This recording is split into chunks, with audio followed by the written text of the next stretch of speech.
il faut se présenter na justice. Ah ouais, on va reprocher une taille mamba. Tamwe mwamba. D'abord à Sololana, sénateur noso, bazalaki en wikona ba tu kwebo. Ayibisi faut que sénateur ba longola militaire bato bazana ba problème na justice, ba ke ko répondre na justice.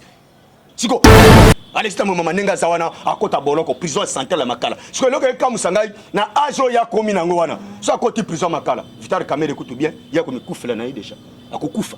Pour ajo wana so liga kake amonika kara makala yé na parquet. Bonjour, bonjour, bonsoir, bonsoir, na bandino sur la voie céleste. Mbote na bino mbote bozali, ebele, partout dans le monde. Bonsoir, on a besoin par la internaute, en États-Unis, dans mon pasteur César Mouanga, tu es en Europe, si ou Mbancha, na pesi mbote. C'est que toko bozana, Asie, Océanie, en Afrique. Président Angola, la moindre docteur émérite, sans oublier en République démocratique du Congo, Esaline de Konabino, Moïse Maoka, Antiba, Nimiso Bolinaga, Tolobate, Autosara, décryptage à actualité politique. Merci Andeko, John Bouke Vende, c'est ma caméra, Andeko. Alvi, bien équipe, mon bel avance, c'est toujours Lola, les au foot, c'est ma Togoloba. Nzambia Botorozo Wapi. État de siège, vous avez décrété bilan pour l'instant Zandengenini. Bawande bakangaki tout le monde qui descend il y a gouvernement central ça malokonde ya kitaikuna resta neza siko est-ce reste ça positif ou négatif tout le monde capital élection 2023 tout le monde kotoyo loi organique ya seni bandeko ya lamuka el fayulu baza ko contester ba otinda na population ba pesa monde de la population bimapona ba contester loi na ba monango seni bureau définitive, il y a CNESA toujours composé dans la Union sacrée.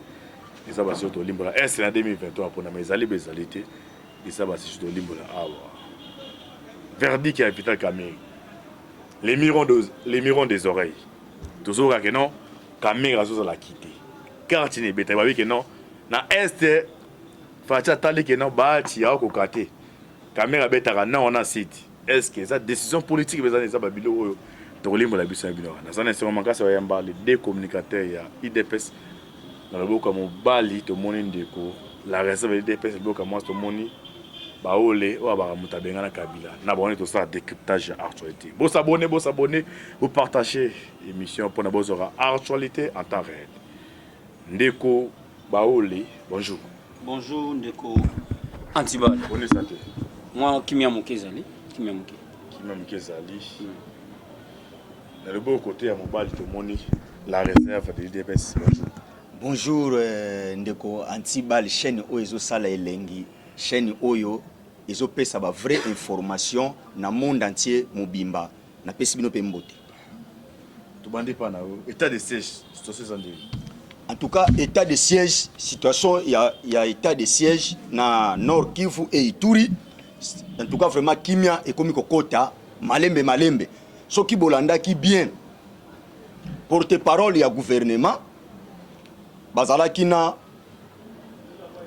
gouverneur ya Ituri bazala ki sondage ya koyebisa na population kotalisa na population que d'ici le 30 juin en tout cas vraiment guerre na est et aussi là parce que na minute o nenge tozolo baboye ba komi déjà na 50 localités déjà FARDC a récupéré. Déjà essengwana yo mutu po kolandanga en tout cas faut rebete la FARDC maboko makasi longonya na musala oyo bazo sala kuna 50 localités. Olobi a récupéré 50 localités déjà nengezawana na ngambu ya est donc 50 localités 12 bayeko ba 12 to komaki déjà na 42 bayeko récupérer sur 8 localités.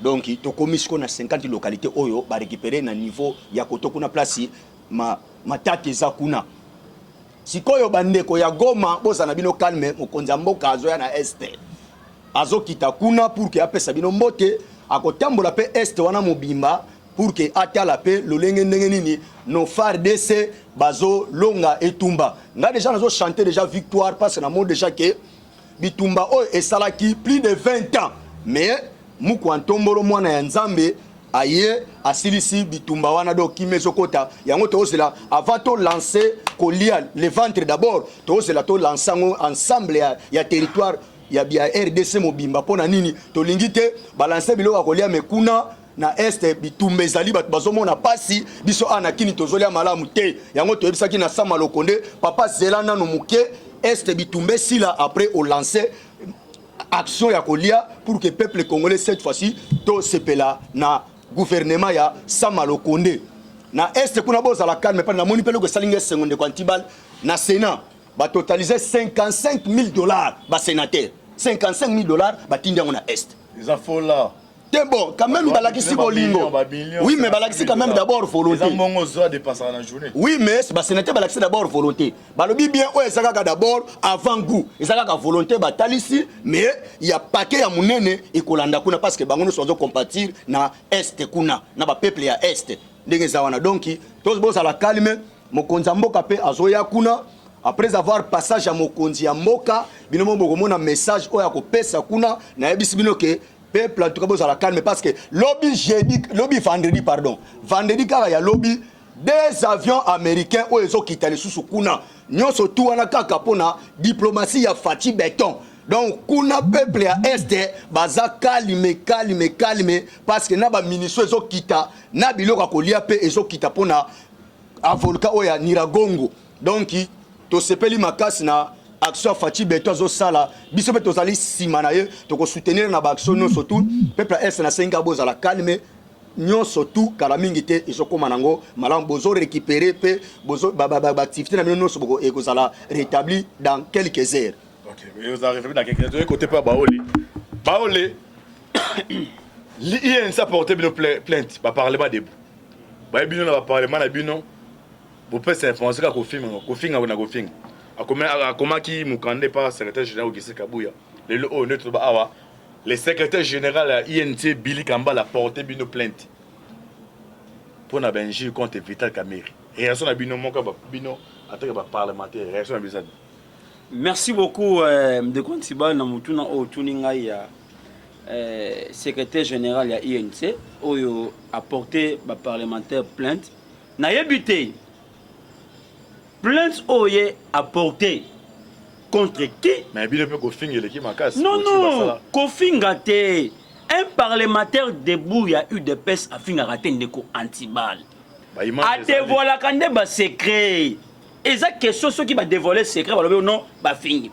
Ceux qui va d'abord eloko nini ba bengi injure na eloko nini oyo ba bengi qualificatif. To adjectif qualificatif. To na adjectif qualificatif, to pena injure. C'est-à-dire ceux qui va qualifier yo ba qualifié par rapport na oyo zali par rapport na makambo oyo zali ko sala mutu afinga kamera azate mais dis-moi ba image ezali non na lobi boye ezali benjir te ce sont des et puis c'est que grave mutango za partenaire na bino na kati ya même coalition moko cache d'abord mais bino do boza wana incontrôlable mais ndeko antibal soko zali partenaire na biso soko sali mabe toko belango te non ezengirité ezali lolenge tozali koloba ndenge mutu azali kotambola ezengirité bango comment balobi que non biso to finga Vital Kamerhe non est-ce que soyo ki balobi que non kombo na ye roi kaningi Vital ba fingi to soki balobi que non papa Tito ba fingi ba bito balobi que ba qualifier que azali Tito ba fingi so ba bi que non ayibi mbongo mboka et un juge non balobi que non ayibi mbongo mboka est-ce que un juge sa place sur ndeko antibal on ça va dénonciation ya oyo tozali ko sala contre ba individu na mabe bazali ko sala kati ya mboka parce que comment secrétaire général ya INC aloba que non biso to finga caméra et puis biso ya aloba que non a reporter son plainte mais plainte on a eza ni les sans effet eza même maintenant pour mon côté eza na pour maintenant a okanga nani okanga ba combattant au masi wana o to kana tongo to okanga biso mais wana c'est que alingi moto pila na mboka to ndengeni akokabilo makambo yo INC akoka makambo te biso tozana pona ko dénoncer tozana pona ko biso esimba te to lobaka même pas na biso moko pe to lobaka so esimba te to lobaka non et marche bien c'est ça de quoi tu vas merci donc quand on est au là INC a porté mais eloko liboso nga nazoloba d'abord na secrétaire général ya INC ye moko d'abord abimi d'abord libanda ya plainte na ye moko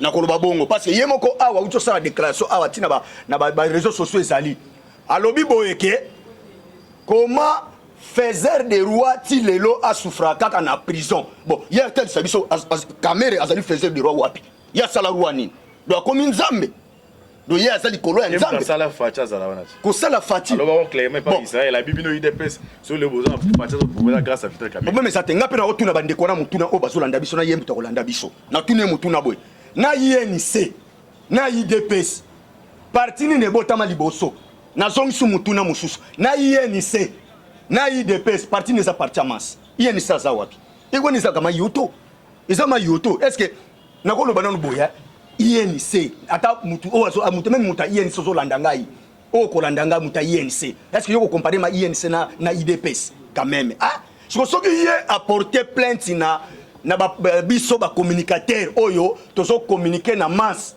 tozo communiquer na population pour que ba yeba ndenge nini mboka ezo tambola mais c'est qu'apporter pe Augustin Kabuya plainte parce que lobby Augustin Kabuya amatina podum yepe arangaki kuto arangé Augustin Kabuya arangé pendant 45 minutes à Lembi yemoka ki passe ba communicateur ne ba monaka asengina maya meli de ce qu'il peut na yépe ba porter plainte soit des tika plainte pour Augustin Kabuya c'est qu'apporter pe Augustin Kabuya plainte secrétaire général INC c'est qu'apporter pe Augustin Kabuya plainte sur Augustin Kabuya so ga azu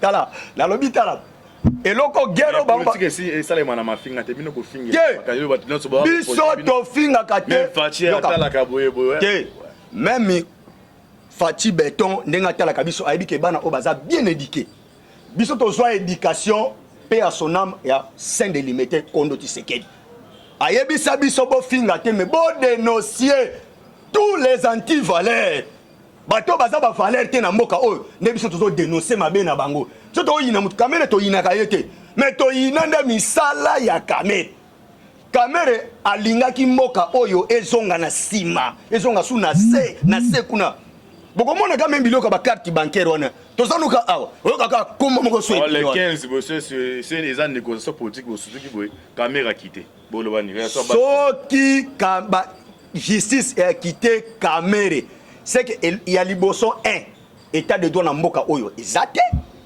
yami balé ne peut état de droit là attends travail innocent de Kamere face dans la prison innocent ndengeni po yemoko asengaki ezala na RTNC chaîne nationale pour nous autres fabriquer on est déjà ba betsa ba port koto mais ndeko antibal na lobaka toujours boye tokende kaka na moi lisolo moko ya mokena bandeko balanda biso tokeka ka baye ko funda ngai na exemple na Susiat na keko sama na ndeko afuninga lobike ayibi telefone na ngai telefone oyibi telefone na ngai sikoyo ngana wangani na yibi telefone te na yibi OPJ azubiki na papier asambisi biso ti asilisi no sotu OPJ abebi asilisi énergie no sotu après na suka na yango ba condamner nga après na kesi koyo na ke kasho après na kebisa OPJ na se OPJ au moins téléphone na yo na zwaki téléphone na zwaki ya mutu wana yango ka mechana c'est du vol.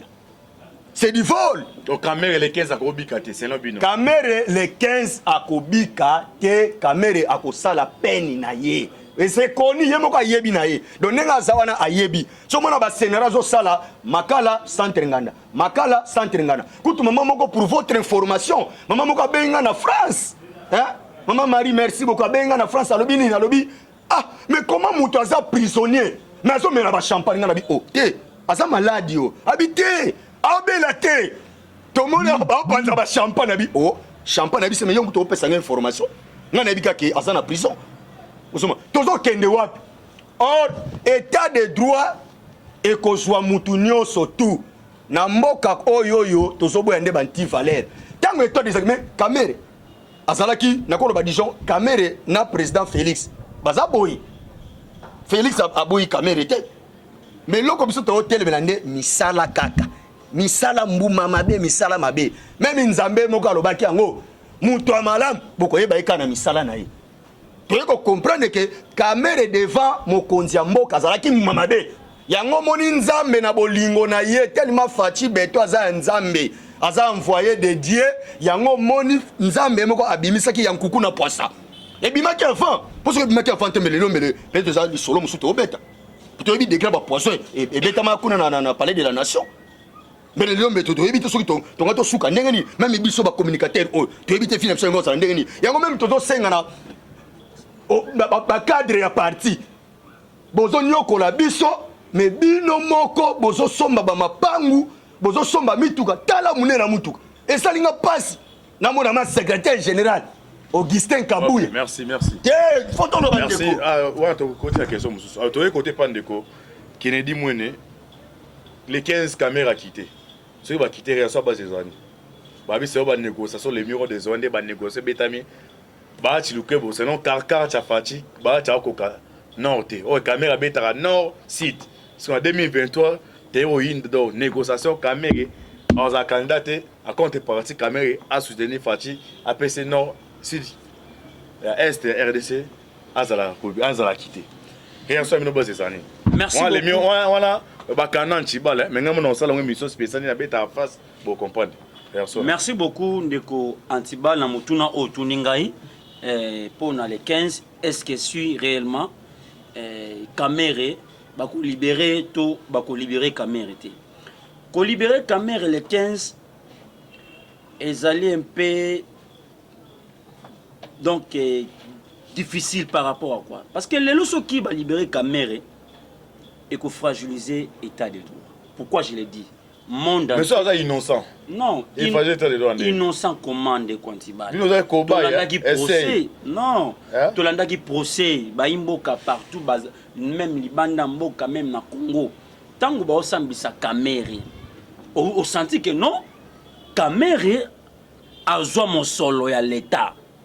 Caméra a joué mon solo ya 100 jours. Mais ce qui est comique, bah quitter caméra les 15, c'est d'officement état de droit dans mboka oyo et cause à la soutien. C'est que état de droit dans mboka oyo. Pourquoi je l'ai dit? Les lots ont réclamé arrestation ya Kabila na mboka. Kabila oyo salama be même. To réclamer bakan Kabila. Jusque là, non bakanga Kabila té. Deuxième des choses, ce qui est les 15 wana que balobi que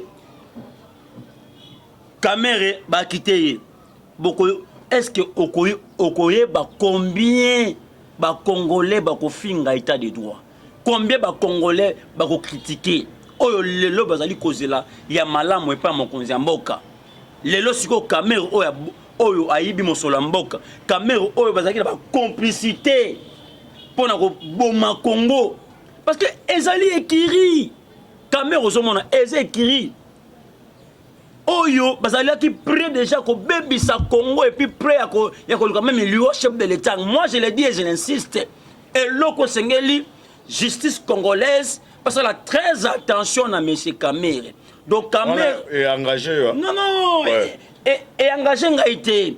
Kamere c'est quelqu'un azali ko mérité d'ailleurs 40 ans à boloko, c'est parce que c'est Kamere a fait dans ces pays ici et c'est le komoko intolérable et puis impardonnable na mboka ondeko anti besangi to loba yango parce que lelo au moment biso tanzo loba ba comment non ba loba ki non to lobi c'est avait raison auto monde to ki jamais qu'on dit que non ba individu ba bebisa mboka biso petit peuple to continue à souffrir non et non dans les 15 dossier Kamere ba accès sur 20 ans ce qui va me comme ça Kamere ça dit état de mboka et ku fini Kontibal. OK wana c'est lo tozo to ko cha dossier Sénat Tambo Mamba, c'est pour qui a commis Bach à l'ongolais immunité parlementaire. Dossier détournement et reçu à Koboni. VH a comme on va mais le monde était vraiment pour qui a bu à l'ongolais immunité. Mais nazongi d'abord na sima ko yebisa na bandeko bako landa biso. Mais président outu yamba ba sénateur. Ayebisa ki bango be avant d'abord président ayamba ba sénateur ayamba ki d'abord Rose Mutombo Kiese. Ministre de la Justice. Ministre de la Justice qui se plaint de pas chef de l'État. Abi mais moyena ça musa les athées. Batino so bazana humilité. Parce qu'on a osala musala ndengeni. Or population azo kanza lokola ke tozo zonga kaka na sima lokola gouvernement we uta oleka wana ilunkamba. Ke cette fois-ci faut que tia makambo nyonso na mesa oyo nyonso aza na dossier face représenter la justice eza bloqué je fais tabi bon ça va tikilanga yango na solana basénateur nda abengaki basénateur ntango abengi basénateur avant nti bango ayebisi bango clair botika justice esala mosala na yango avant d'abord kutu mpona pour votre information avant d'abord asolola na basénateur nyonso bazalaki en wiko na bayati lukwebo ayebisi efo ke basénateur balongola imilité bato baza na baproblème na justice bakende korépondre na justice siko commission moko se créame déjà et créame déjà kuna et lettre ekotaki lobby ekotaki déjà donc ndenge eza wana so okebi te ba 3-4 jours balongola imilité d'abord bakolongola imilité ya matata ponio ezolongwa wana nga naopesa information na bayi balanda biso naopesa bino information imilité matata ponio ezolongwa imilité ya Tambwe Mwamba ezolongwa na ndeko sénateur Eric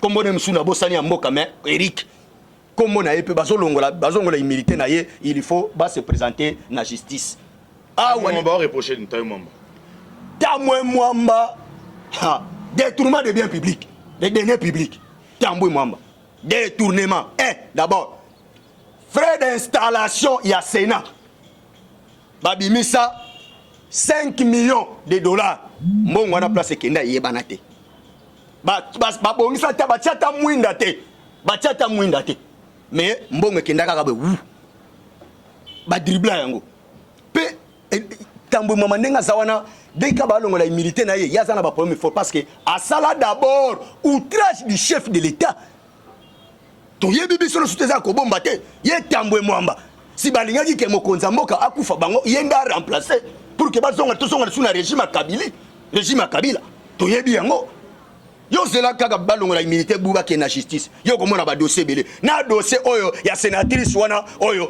Tambwe Mwamba ye moko tala un cadre ça soni na République démocratique du Congo azolobake yo sina Melissa oba champagne une femme mariée olobake na Melissa oba champagne yo kati moi sona tika sénatrice sona tika atika te tango dossier to funga mabu sénatrice sona paquet na dossier ne mususu po dossier za kadisha kutu na justice akelika ko la musango kaka atika moi pilipili na munga Alex Tambwe Mwamba nenga zawana akota boloko prison centrale ya Makala siko loko eka musangai na ajo ya komi nango wana so akoti prison Makala Vital Kamerhe kutu bien ya ko mikufela na deja akokufa po ajo wana so lika ke amonika kara Makala ye na parquet akopike crise akokufa. OK baole Martin Fayulu na Délice Sanga basali front moko anti contre l'éclaircissement. Donc 2023 qu'il pleut ou qu'il neige il faut en programmer ces athées. Fati dégage. Commentaire na wataka moko IDPS. Merci beaucoup. Nazo répondre pour na bandeko wana. Eza passe na mawa. Oui, balobi que soki mapona mesa imité na 2023 bako bima na balabala. Ngape na ngina bisa bango boy. Toke mapona mikana senior wana. Mais balé la té. Et puis Fayulu a réclamé son vérité désignée. Ok, ma pona, mais oui, de Quantibal. Tolobi boye. Avant que ma pona mi sengelito, ça la réforme na seni, pour que ma pona mi esa le makakito comme batubal la raté. Mais le ko la bango balobi te réforme te, to na ma pona mi, to boy to ton demi. Mais 2023, balé la te balobate que non, ngai ma gagné. Ngai ne mutu boy parce que ba boy to que la réforme le ko boy to que la réforme to kende na élection en 2021 personne ania élection en 2023 azati to que na mapona mina 2023 mais Fayulu balé la te na 2023 c'est ça ouais balé la 2023 commenter pour le dossier la carte visa vraiment ils a passé des ministres de la fin non tout ça déco. Vraiment de Quantibal ils a passé makasi na mboko 1 minute ils a passé na mboka oyo comment batu banda ko yiba mbongo na mboka bazozwa mbongo $50,000 par mois chaque mois $50,000 mbongo wa mboka mais quand même grâce na justice oyo ils a mikolo na mboka na biso vraiment c'est bon le lopeto comme mona tout le monde a dit ndenge esalemaka bamibi ndenge bayibaka tout koso mot de la fin nanga ndeko Antibal na pesi vraiment longonya mingi na ba congolais oyo bazali kozwa conscience pona ko bunda bitumba na bango pona ko récupérer droit na bango bo continuer ba congolais bo lembate marche kitoko zali akafuka fuka la mingi te kozala annoncer pona ko chasser Gentil Ngobila bafoule pona ko mettre au état de nuit parce que trop c'est trop to ni matin tout tika mutu le kwa Ngobila a salir image ya mokonzi mboka to boyango malgré na UDPS bazali ko combattre peuple congolais oyo azali ko réclamer départ Gentil Ngobila à travers le secrétaire général ya UDPS qui est derrière Ngobila qui mange l'argent Ngobila pour combattre peuple congolais les loyaux ceux qui les loyaux ne quantibal aucun azan so tali comment le peuple congolais balingo senti comme Ngobila té en tout cas to lobi clairement que non il y aura une marche au Salema pour la départ de Gentil Ngobila na suki a na pesimbote na ngai na gen lomi lukunga niveau Paris ba mbote belé et puis na niveau Paris toujours ma marche ndenga et puis na niveau Angola docteur Emery bonne guérison donc le sam na toujours kaka za la bien pour qui biso peto toi la paix bien numéro na ngai ya WhatsApp ba ota yukoyi ba ngai téléphone donc notre peta téléphone na numéro asika donc na meki ko sala sim blanche et simbité numéro WhatsApp plus 243 85 11 72 341 plus 243 85 11 72 341 c'est ça mon numéro en WhatsApp donc azana numéro na kala vraiment et ça sous-souté numéro ça là yangwana merci beaucoup na open de quantiba na vraiment na pestoming ndenge oyambi biso na la voix céleste lembate continue toujours oyamba biso si il y a des informations ben ça biso to répondre na peine na yo et bon s'abonner massivement partout dans la voix céleste bon s'abonner massivement oyabino chaîne bon ça comme d'habitude on peut savoir information à ta réel merci beaucoup. OK merci tozon koto sambia ko za 2 minutes mo de la peto kaba de quantibal na lobi ke élection en 2023 on est soko engagé ngai mais beaucoup pesa nga raison lobby élection en 2023 exacté pona nini ba premier ministre nyonso oyo baleki botuna ngai premier ministre nini oyo a respecter constitution mon côté to ebite na sama lokonde oyo hier na mo ngongo atazala ngwa mukeo ba pesier donc ndimite ke ye pas ko respecter ndimi na ngate parce que ilunka mbazalaki 2 ans yango yo fa alongola ka mongo chaque mois pona maponami il bana ko longwa te siko ya sama lokonde na guerre eza na est bandeko boye bake élection na 2023 élection ezate donc il fati béton azaka wana bino oyo soki Martin Fayulu okobima na nzelo bimisa batu te tikano makamba bimisa batu ezande moment koyoka na soni to baka kufa nsoni komona passe na biko poso boko kate kende luka fati béton azane mwana nzambe akotielo na sebo ko sola me kende na moyi mesala na butute kende na moyi boko sola na bino ya mesani ko sola soko boyi kende ka nengo mesana ko kende limite pa mamart pa ko yamba zani mama boboto akoyamba yo okotiana se okomona ke ba presse penge ba kotika na baona soni batoyo bakoma ba chaku baliki kutuna mende na koloba après pona okende ko sukisa na pesi mbote na ngai na bandeko nyonso oyo balandaka ngai pe précisément na 10600 giga jamais kabundu ya kabundu na yebike papa makambo bana ba sala na terrain yo yebi yango de so bisa ke ezande molimo ati sekedi ne latiban po biso to zelaka mode ordre biso soki ba tindi soka to igaka eloko moko zo déranger chef de l'état biso nde bato nde ba garder du temps to makana nzela pona ko tia ordre de so to linga to tia ordre pona Gentil Ngobila muto apekisa biso te na yebike papa zo landaka biso na président par landaka biso na lobi boyeke biso to ko tia na 7e makama Gentil Ngobila to mema Gentil Ngobila tina suka to ko benga na banti valeur nyonso so banti valeur basili na RDC ne biso to vandi calme na pesi mbote na bandeko nyonso tous les diaspora o bolandaka biso na pesi bino mbote mingi vraiment na papa na nga na France Jacques Lucien Luswa na pesi yo mbote belé pe mokonzi ya mboka en tout cas na sepeli mingi na ba conseiller ndenge quelques conseillers ndenge bazo aider mokonzi ya mboka po ya ba conseiller mususu ba osala na au ventre mais ba conseiller mususu en tout cas vraiment musala kitoko na pesi pe mbote en passant na vena ngai ve Paulin na cité verte vie azana société munene azata na ba 5 sociétés donc azana 10 000 travailleurs donc bato bongo nde sengeli fati beto so bango bazala pembeni pour que ba opese ba idée moko malamu vie Paulin na cité verte mbote na yo ebele en tout cas vieux continuer toujours ko aider mboka ozo aider mboka parce que olongoli chômage 10 000 employés donc olongoli nde chômage na mboka en tout cas vraiment papa continuer bongo continuer ko sala effort na yebi ke nzambe a continuer ko pambola pe Fati Beton akomona o na vena ngai ya mabanga Didi Kinwani petit azaka la tante nazo zela toujours na yebi ke babiloko se komaki déjà okobenga ngai obambaka kama mabanga banini rema nani gouvernement 2022 okebite ko tomber yonde nazomona déjà na vision pona lotaki déjà ndoto okoma ministre Amine pona okende kususa kopesa numéro na ngai na bandeko yo bazolanda balanda biso ya numéro na ngai WhatsApp plus 243 81 35 68 006 wana zalaki votre humble serviteur Gelor Sambiaku la réserve de l'IDPS. Ok, merci beaucoup na suka suka émission na biso bolinga. Tolo bate bazaba communicateur à IDPS sur le décryptage ya masola politique biso na bango. Vous s'abonner, vous partager l'émission. Merci de John. John Boke Bende. Merci de nous faire l'invitation. C'était votre humble serviteur Moïse Bango Kantibal. Affaire à suivre. Ciao.